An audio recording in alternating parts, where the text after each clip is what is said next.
We've managed to get our hands on a pre-production sample of one of the most eagerly anticipated cameras of recent years, the Fuji FinePix X100. So what's so special about the X100? Well, just look at it. It's an absolutely beautiful camera.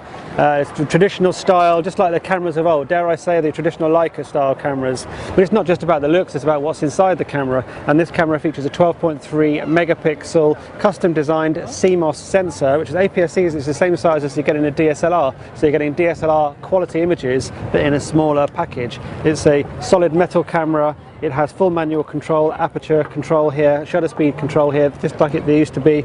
But what's very, very special about this camera as a world first is the hybrid viewfinder.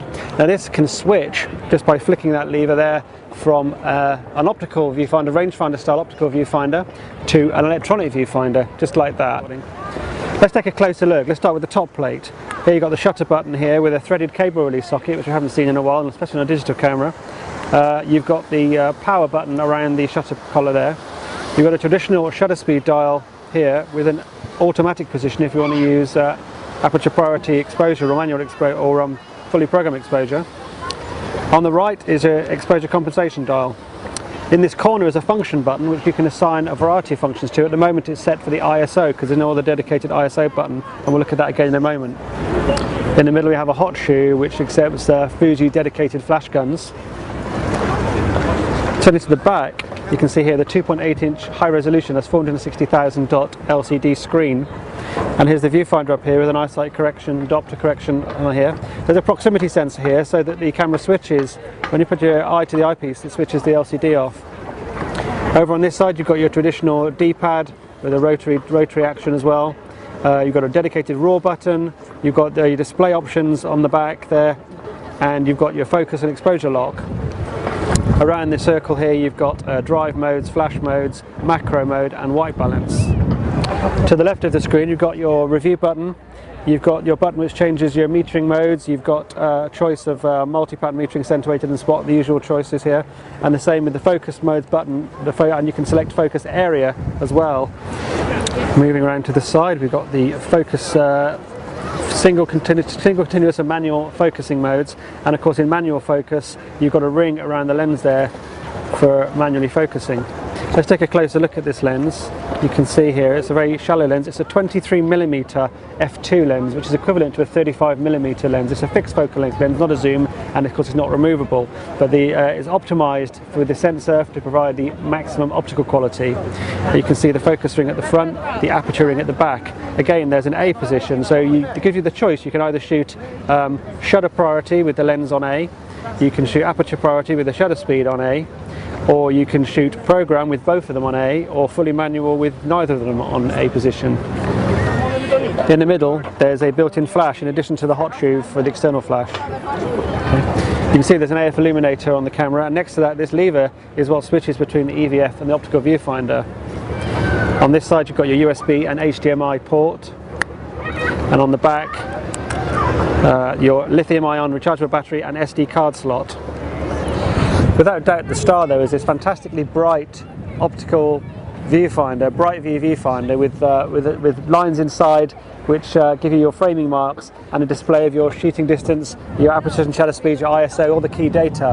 And if you look through here you can see through the back of it. If I flick this lever it's going to switch to electronic viewfinder. You'll see this close off due to a prism inside the camera, then switches the electronic viewfinder on, and now you have an EVF, which the electronic viewfinder has certain advantages over the optical one. It's not as bright, but it does mean you can see when things are coming in and out of focus. It basically provides the same view as you get on the LCD screen, so you can see things like white balance, focus and that sort of thing, which you can't really do with the optical viewfinder, although the optical viewfinder, as I say, is brighter and clearer and crisper and easier, especially in low light, to be able to see what you're photographing. But the camera is almost silent in use, it makes almost no noise at all. I don't know if you can hear that. Which makes it a very good camera for discrete shooting. Here you can see your shooting display. It tells you your exposure mode, your shutter speed and aperture, your ISO setting. Press the function button for the ISO display. You can run through the ISO. And then there's an option there to give you more information. And then you have an option with which has a horizon level for you to help you get those nice straight horizons. You can see the focus distance at the back there as well, which is tells you what distance you're focusing on. If you go into manual focus, you can see you get a distance scale on the back of the display. The apertures run from f2 to f16 in whole stop increments, but there are third stop increments on the back using this little jog dial on the back there, which lets you go in third stops. The shutter speed range goes from 4,000th of a second down to 1/4 of a second on the dial, but there's also a T setting and a B setting. The T setting, you press it once and then you press it again to close the shutter. The ISO range goes from 200 to 6,400, but it's extendable down to 100 and up to 12,800. You can shoot continuous bursts at either 3 frames per second or 5 frames per second, and that's for either up to 10 JPEGs or 8 RAW images. Okay, let's have a little look through the shooting menu. ISO, image size, quality, dynamic range. You've got dynamic range options here. Moving up and down takes you down the menus, and left or right takes you into that menu. You've got the film simulation modes, which is familiar to Fuji users. Provia, Velvia, Astia and monochrome.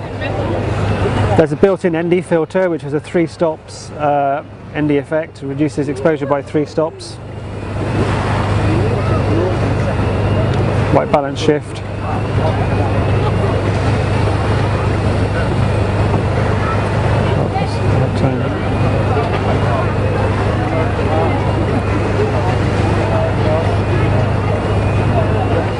This is a pre-production model, so we can't really test the image quality, but in terms of using the camera and handling the camera, how it feels and what the features are, it's a fantastic camera. It's really appealing camera to use. It does feel like a sort of M-series Leica, and that's obviously a deliberate thing, it's no accident.